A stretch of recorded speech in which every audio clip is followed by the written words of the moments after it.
వాళ్ళని సిస్టర్ ప్రార్థిస్తుంది. ఈరోజు గద్దింపు గురించి మరి నీతిమంతులు గద్దింపు తైలాభిషేకం. అలాగే నాతాను గద్దించినప్పుడు దావీదు దిద్దుకున్నాడు, తన చేసిన తప్పును తన దిద్దుకున్నాడు. గద్దింపు బుద్ధిమంతునిగా మార్చును. మరి దేవుని యొక్క మాటలు మరి గద్దింపు బుద్ధిమంతునిగా మారుస్తుంది. గద్దింపు వివేకగా మారుస్తుంది. గద్దింపు ఘనతను ఇస్తుంది. గద్దింపు మరి త్రోవలను మంచి త్రోవలో నిలబెడుతుంది. గద్దింపు జ్ఞానము కలుగజేస్తుంది. గద్దింపు మరణము నుండి తప్పిస్తుంది. మరి గద్దించడం వల్ల మరి యొక్క తప్పిపోయిన కుమారుడికి తన మనస్సాక్షి తను గద్దించినప్పుడు మరి తిరిగి వెనకకి తిరిగినట్లు మరి వాక్యము సెలవిస్తుంది. ఆస్తిని తీసుకుని వేశ్యలకు ఇచ్చిన చిన్న కుమారుడు మరి బుద్ధి ఎలా వచ్చిందంటే తన యొక్క మరి మనస్సాక్షి గద్దించినప్పుడు బుద్ధి వచ్చింది. పంతులు తీగేసే పొట్టు కూడా తినడానికి అర్హుడు కాని పరిస్థితుల్లో మరి ఆకలి కొన్నప్పుడు మరి తండ్రి గుర్తొచ్చి తన యొక్క మనస్సాక్షి గద్దించినప్పుడు తిరిగి తన తండ్రి యొద్దకు వచ్చాడు. మీరు నేను కూడా మరి యొక్క లోకంలో ఉన్నప్పుడు మరి దేవుని మాట గద్దింపుకు లోబడాలి.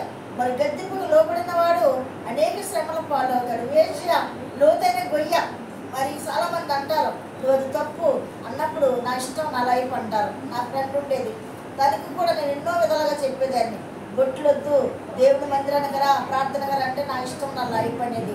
లాస్ట్కి ఆ అందం చూసుకుని, ఆ పొడవ చూసుకుని, ఆ రంగు చూసుకుని మరి యొక్క లోకరీతిగా చిన్న కుమారులాగా ఉన్నప్పుడు తను లాస్ట్కి క్యాన్సర్ వచ్చింది. 4 ట్రంక్ క్యాన్సర్ వచ్చినప్పుడు దేవుళ్ళలోకి వచ్చి మరి క్షమాపణ అడిగింది. కానీ మరి యొక్క తను మరణించింది దినాన్న లేదు. మారు మనసు పొందింది, బాప్తీసం తీసుకుంది, మందిరానికి ఎంతో సాయం చేసింది. లాస్ట్లో నా యొక్క గృహానికి కూడా వచ్చి మరి ప్రార్థన చేయించుకుంది. నాతో పాటు సహవాసం కూడా వచ్చింది. దేవుడి గద్దింపుకు లోబడలేదు కాబట్టి మరణాన్ని మరి కొని తెచ్చుకుంది. అలాగే ఏ మనుషుడైనా దేవుడు గద్దించినప్పుడు ఆ గద్దింపుకు లోబడితే మరణం నుండి తప్పింపబడతాము, మంచి త్రావల్లో నడవగలుగుతాము. అంతేకాదు మనలను ఆయన వివేకిగా మారుస్తుంది ఆయన వాక్యం. కాబట్టి వివేకిగా లేనప్పుడు తప్పిపోయిన కుమారుడు మరి ఏం చేశాడంటే మరి తన ఆస్తి అంతా పొడుచుకుని వెళ్ళిపోయి వేశ్యాల పాలు చేశాడు. తిరిగిపోతూ మరి యొక్క త్రాగుబోతుగా జోసంతో ఆడిన మనుషులు కూడా లోకంలో ఉన్నారు. మరి ఉండి మీ యొక్క భార్య బిడ్డలను ఎంతో దుఃఖపరుస్తున్నారు. ఆ విధంగా ఉండొద్దు కుమారుడా.